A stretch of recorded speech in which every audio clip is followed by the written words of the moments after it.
comienzo al acto de defensa de la tesis doctoral elaborada por don Franklin Lobato Prado, titulada El papel del Ministerio Público en el enfrentamiento al fenómeno de la corrupción, medidas extrapenales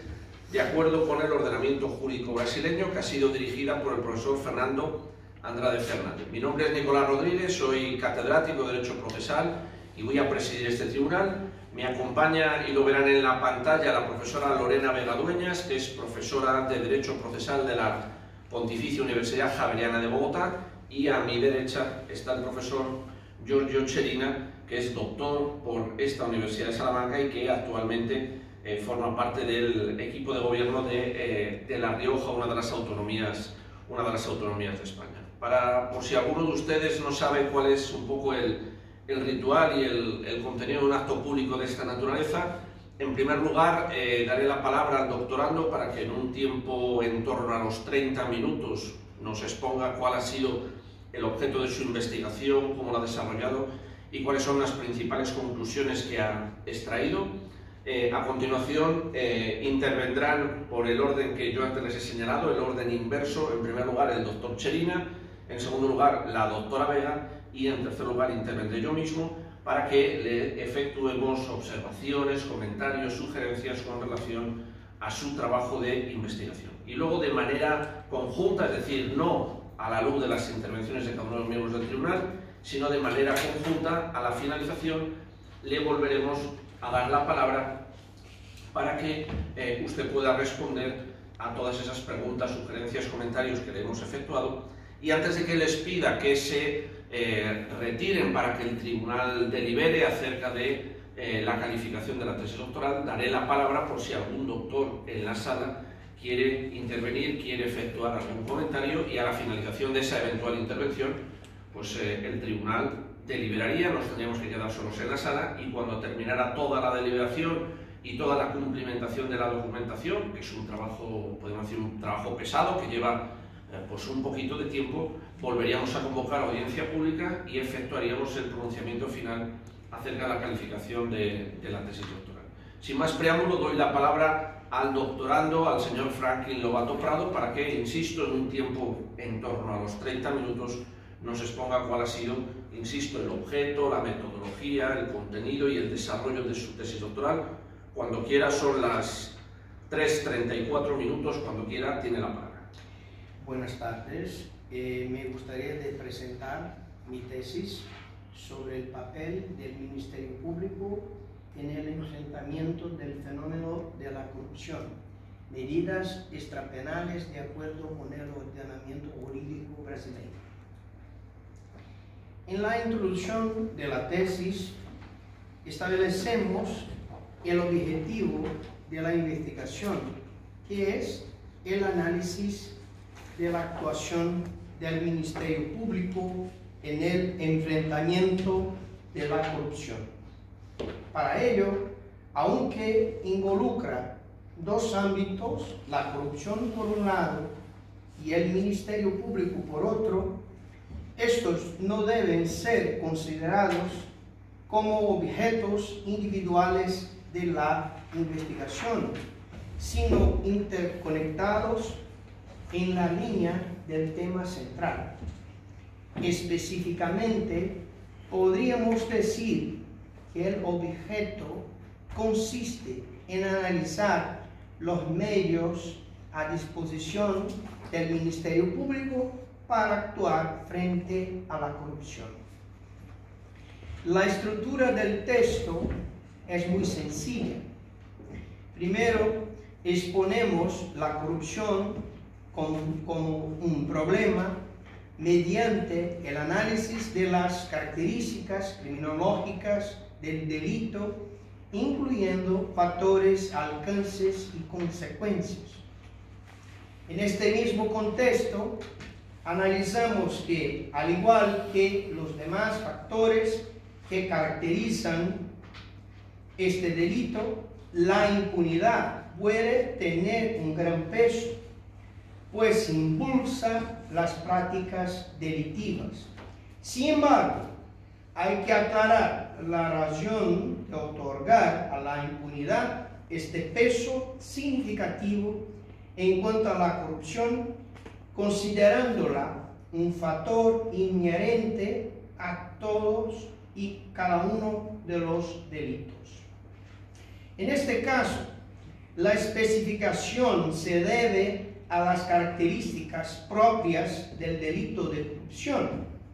la estructuración de los tipos, delito estructuralmente bilateral, su complejidad operativa, la condición de los sujetos involucrados, delito sin rostro,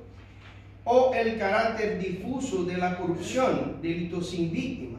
entre otros, que contribuyen decisivamente a una gran opacidad del delito, favoreciendo la impunidad.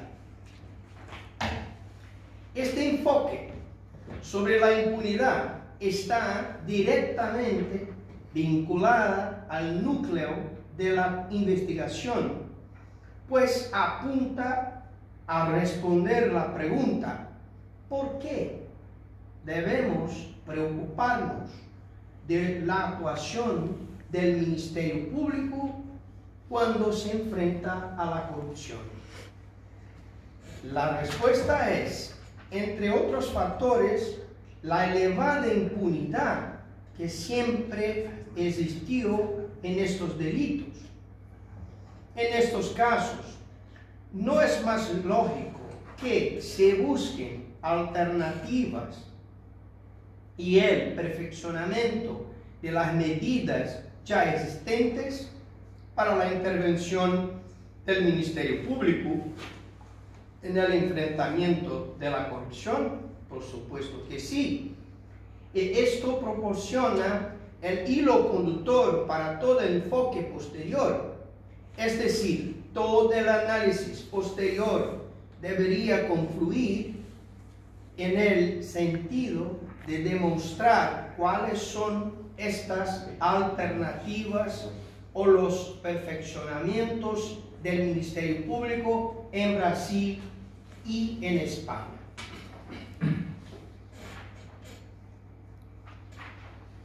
A continuación, seguimos con el análisis de las medidas en general que son propuestas para el mejor control político criminal de la corrupción, enfatizando en la necesidad de análisis de la actuación del Ministerio Público, considerando entre sus atribuciones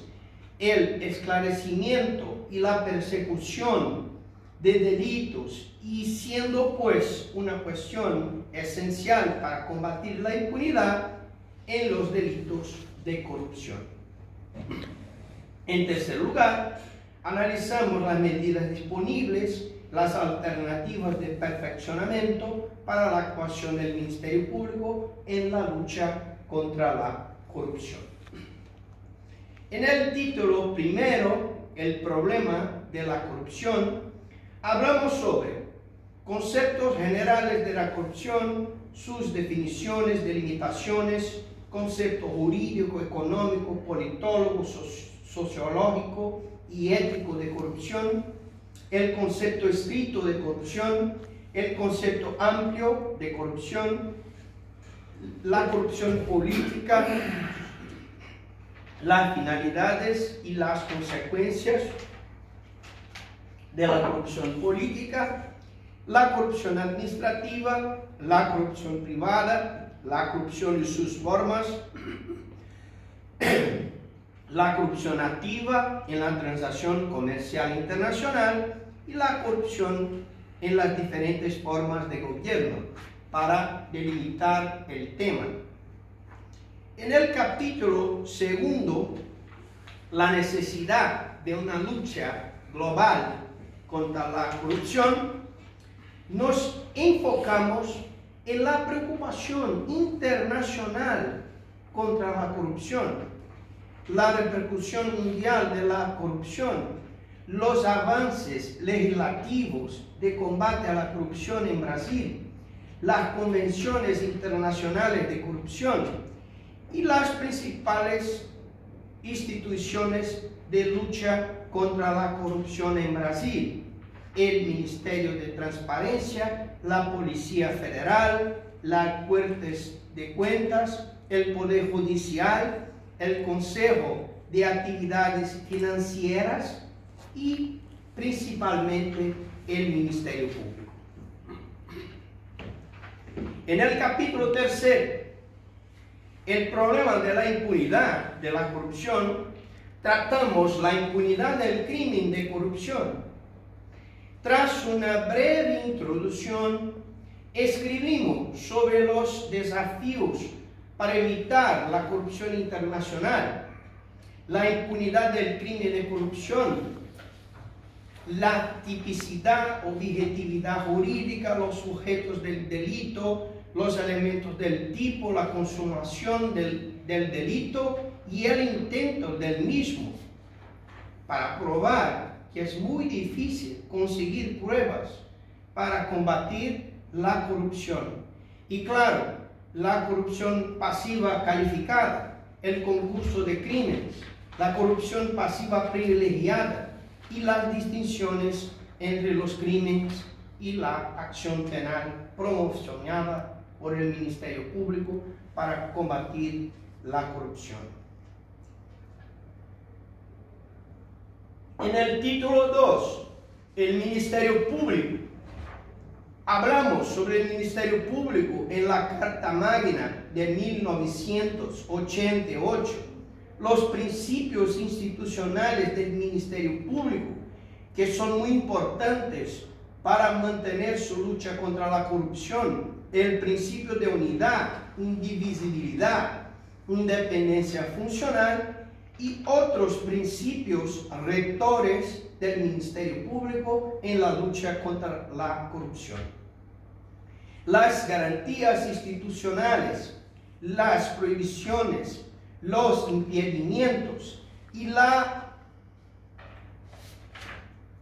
prohibición de algunas autoridades ministeriales de actuar cuando tengan algún tipo de sospecha con los acusados de crimen de corrupción.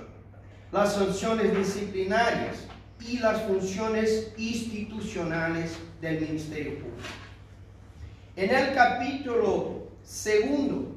el Ministerio Público en España, tratamos su autonomía,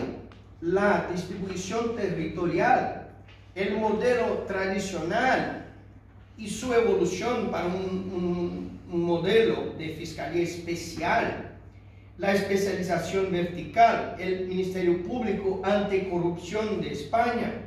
la Oficina Anticorrupción de España, la evolución de la Fiscalía Anticorrupción, la asignación de unidades técnicas y policiales, que es una gran ventaja que España tiene haciendo una comparación con Brasil, la competencia de la Fiscalía Anticorrupción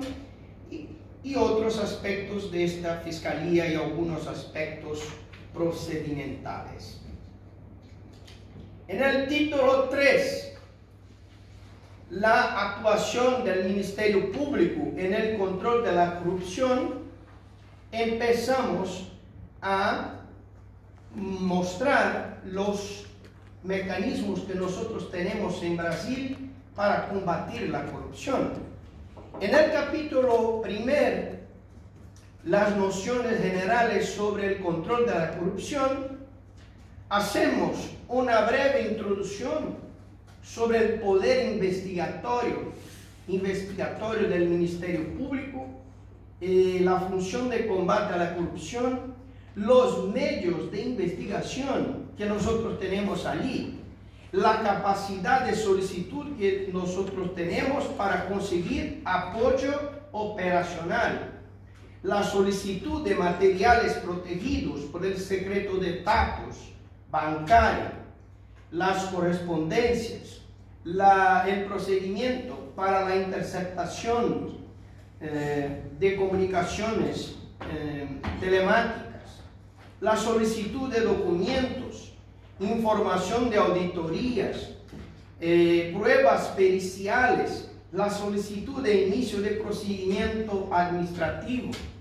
la realización de audiencias públicas, que nosotros nos vamos para los sitios en Brasil para oír la comunidad, intentar implementar políticas públicas para combatir la corrupción,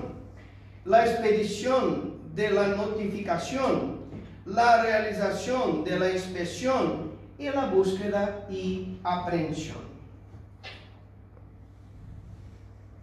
En el capítulo 2,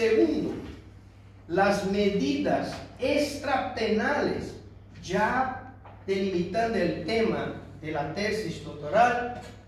las medidas extrapenales de control de la corrupción. Dialogamos sobre el control de la corrupción en la investigación civil, que es una especie de inquérito civil que el Ministerio Público puede presidir y buscar pruebas para procesar a una persona que ha practicado un acto de corrupción. Y tras una breve introducción, escribimos sobre el concepto, naturaleza jurídica, finalidad, características, investigaciones extraministeriales, porque aún tenemos posibilidades de investigaciones extraministeriales, hechas por los colaboradores también, agentes públicos que también investigan corrupción, el bloqueo de la investigación, que es posible, el valor probatorio de esta investigación, los vicios, formas de iniciación, la denegación de la solicitud de investigación, las fases, la instauración, el conflicto de atribución que muchas veces hay entre el Ministerio Público Estadual y el Ministerio Público Federal, la recusación, el procedimiento preparatorio, la instrucción, las limitaciones al principio de publicidad, la mitigación del principio de contradictorio y la amplia defensa que hay en este tipo de investigación, la conclusión de la investigación, el archivamiento o no de la investigación, las recomendaciones que son instrumentos que nosotros tenemos que podemos enviar para los órganos públicos para que haya un ajuste de conducta y el compromiso de ajuste de conducta, que es un acuerdo que el Ministerio Público puede hacer para que podamos defender los derechos difusos y colectivos.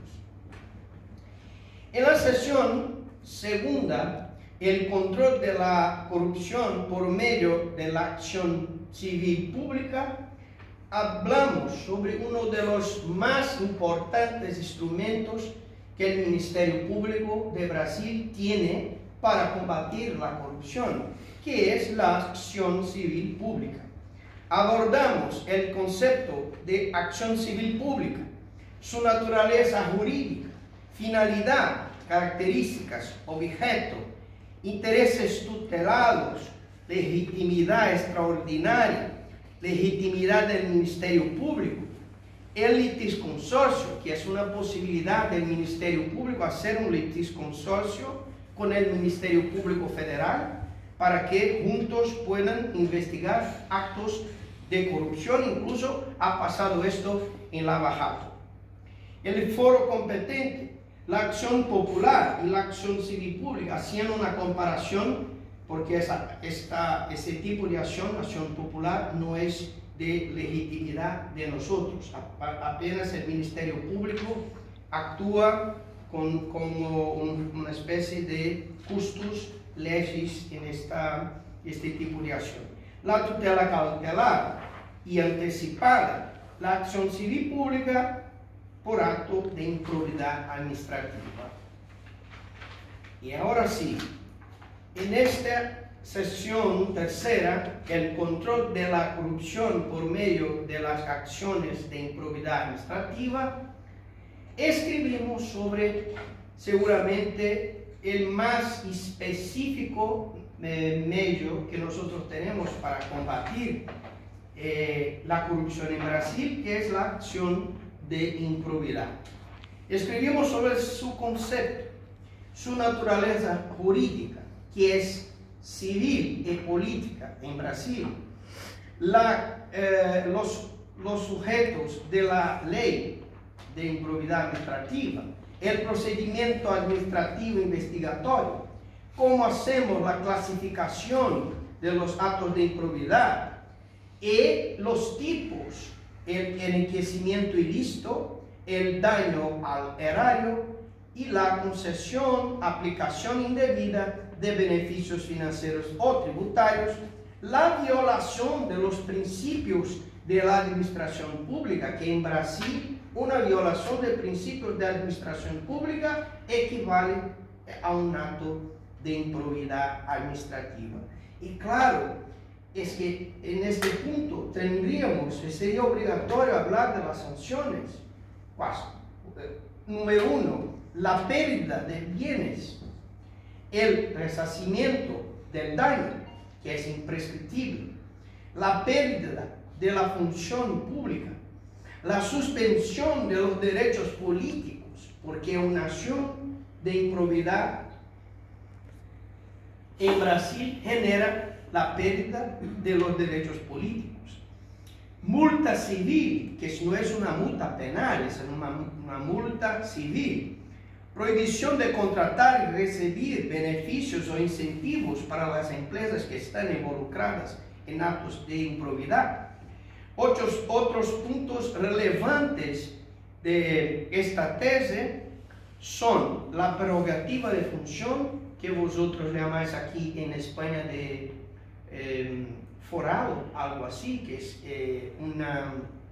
una imposibilidad jurídica de procesar algunas autoridades.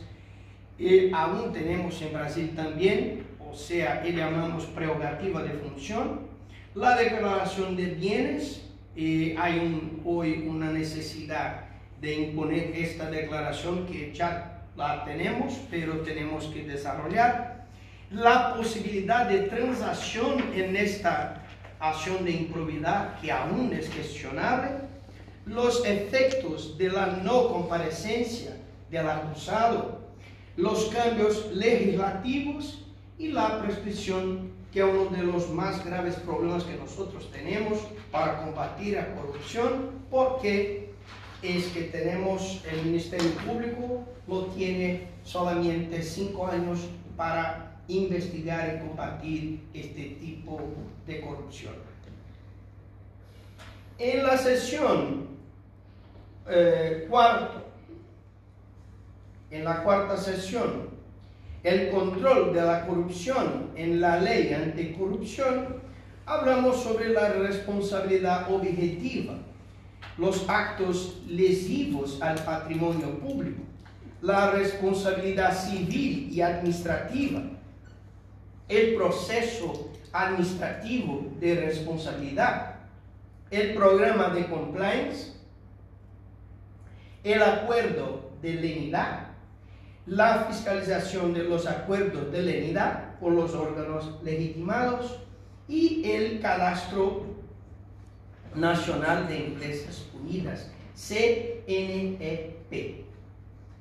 En el capítulo tercero,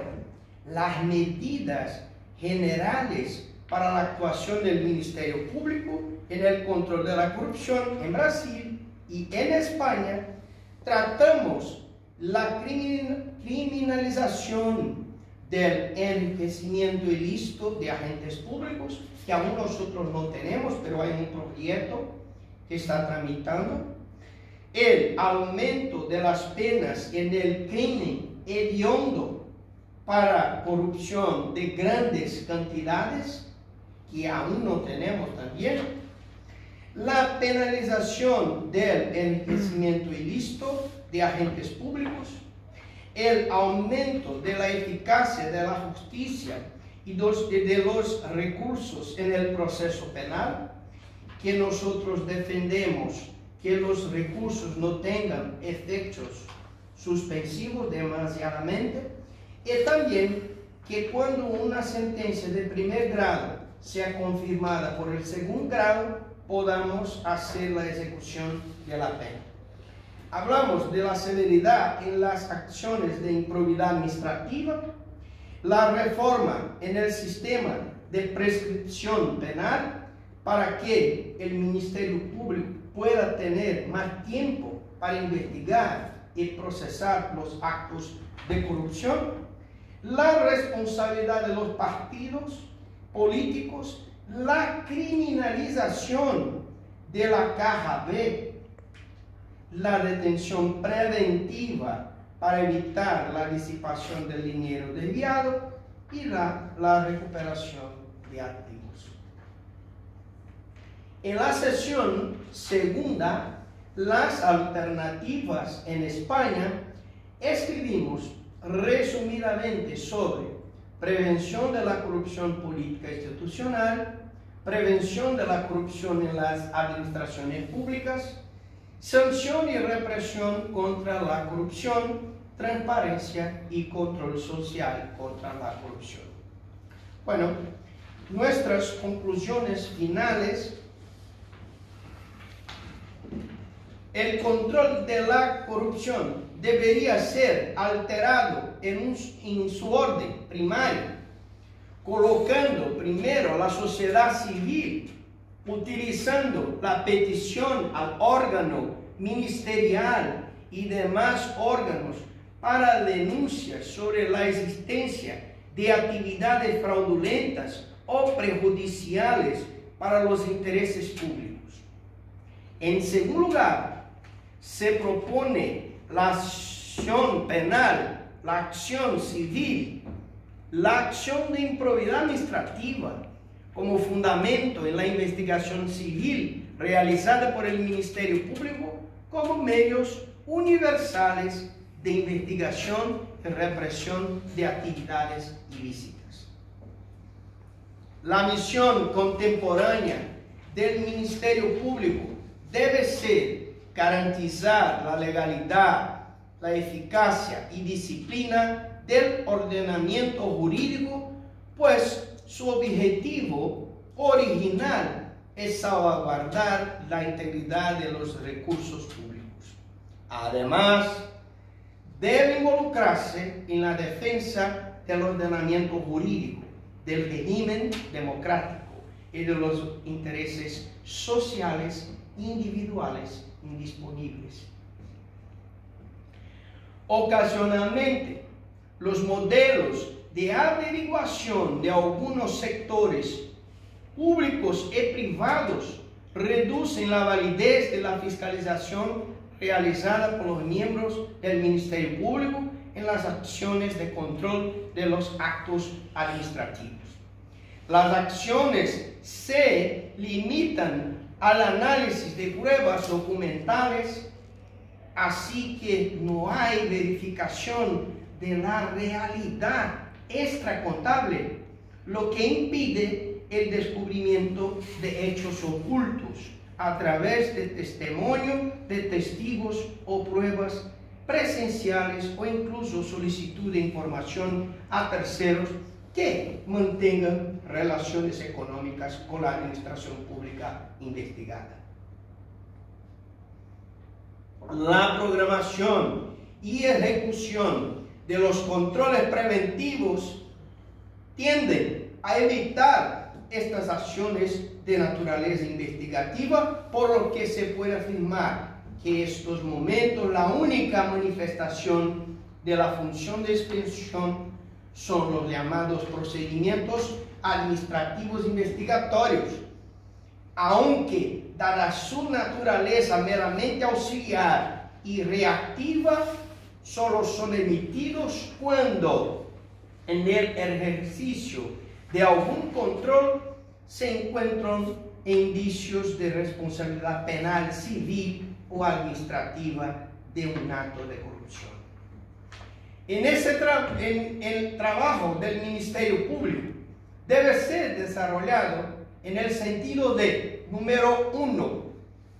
estimular el compromiso de ajuste de conducta en las hipótesis configuradoras de improbidad administrativa sin prejuicio del resarcimiento al erario y de aplicación de una o varias sanciones previstas por la ley de improbidad.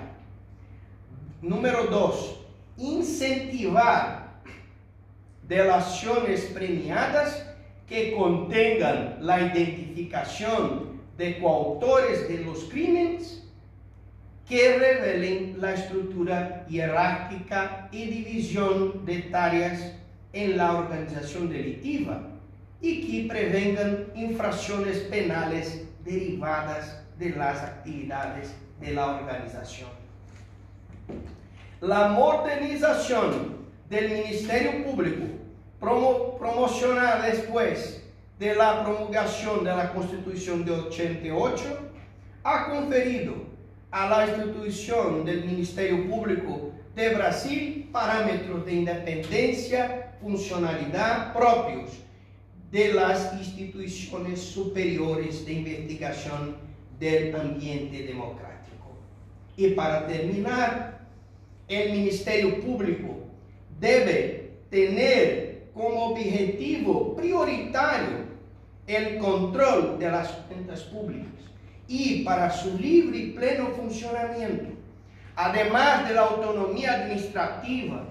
presupuestaria y financiera, hay que proteger su actuación en todos los procesos sujetos a la deliberación de los demás órganos de colaboración para que no haya limitación a su papel en el marco institucional de lucha contra la corrupción y para principalmente la detección de hechos e esquemas de prácticas de actividades de fraude por parte de gestores públicos. Por el contrario, el control externo en manos de un Ministerio Público influyente, intenso, con plena autonomía e independencia, asume un propósito adecuado a sus funciones de análisis de la existencia de prácticas corruptas. Muchas gracias. Muchas gracias, señor Lobato. A continuación va a tener la palabra el profesor doctor Giorgio Cerina, y lo que sí les agradecería es que, puesto que no habíamos dicho al comienzo, pero por si querían tomar esas imágenes con relación al miembro del tribunal, sí le pediría que dejaran de tomar imágenes con relación a un acto académico de esta naturaleza, puesto que en la normativa no está previsto. Por lo tanto, sí le